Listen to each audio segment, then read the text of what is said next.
तो राज्यसभा से विपक्ष ने वॉकआउट कर लिया और इस बीच बड़ा रिएक्शन आपके सामने। आज की घटना सही नहीं है, जेपी नड्डा की ओर से ये बड़ी बात कही जा रही है। विपक्ष का जो रवैया है उसे गलत बताया है जेपी नड्डा ने।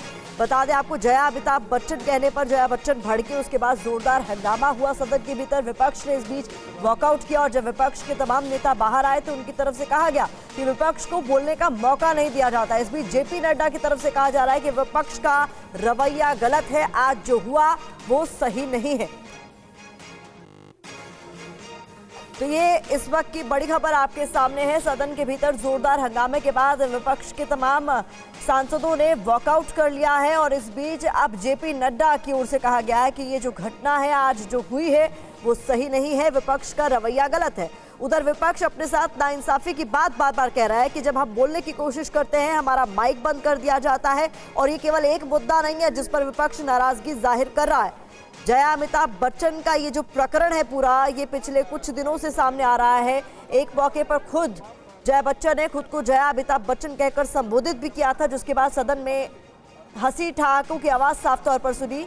लेकिन उसके बाद अगली बार जब उनको यही कहकर संबोधित किया गया तो जया बच्चन भड़क उठी। आज एक बार फिर यही तस्वीर सदन के भीतर नजर आई और राज्यसभा में किस तरीके से आपको संबोधित करेंगे। तीखी बहस हुई सभापति और जया बच्चन के बीच, उसकी तस्वीरें भी देखिए हम।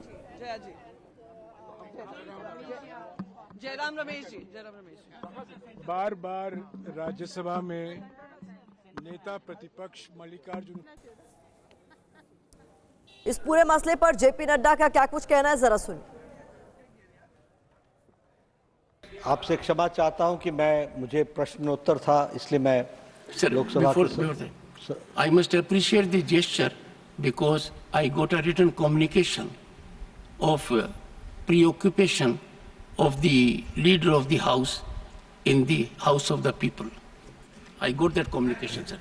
तो इस कारण से मैं यहाँ उपस्थित नहीं था, लेकिन जो मैंने आने के बाद देखा यहाँ और जो आपने कहा है, मैं ये कहता हूँ कि जो आपने कहा वो उसके साथ नहीं सिर्फ सत्ताधारी दल बल्कि पूरा देश आपकी बात के साथ खड़ा है।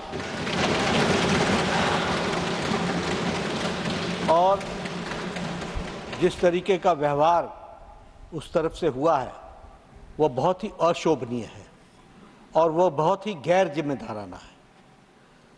मुझे बड़े स्पष्ट दिख रहा है कि वह राजनीति में धरातल पर स्तर से इतने नीचे आ गए हैं कि वह पार्टी का विरोध करते करते, व्यक्ति का विरोध करते करते अब देश का विरोध करने लगे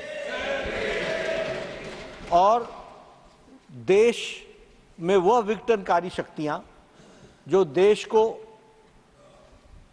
खंडित करना चाहती हैं, विभाजित करना चाहती हैं, तकलीफ में डालना चाहती हैं, उनके साथ प्रत्यक्ष और परोक्ष में हमें जब विपक्ष की आवाज दिखती है तो मुझे यह संशय होता है कि वह राष्ट्रीय पार्टियां, वह प्रादेशिक पार्टियां, क्या उनका एजेंडा देश को कमजोर करने का बन गया है। और आज जिस तरीके का जो आपने कहा टॉप ब्रास, वह इस बात को इंगित करता है कि सारी लीडरशिप इस बात से सहमत है कि वह किसी भी कारण से हाउस न चले, इसके लिए वो प्रेरित होती है।